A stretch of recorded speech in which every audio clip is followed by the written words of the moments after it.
বিড়াল সম্পর্কে হাদিস কি আছে?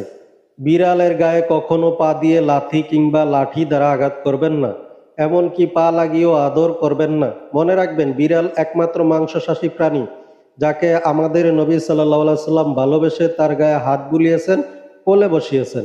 বিড়াল সেই প্রাণী যে পবিত্র কাবার গিলাফে গা লাগিয়ে ঘুমায়। বিড়াল সেই প্রাণী যার জন্য মক্কায় মুসল্লিগণ কাতার ভেঙে দাঁড়ায়, তাও তাকে কেউ স্থান থেকে উঠায় না।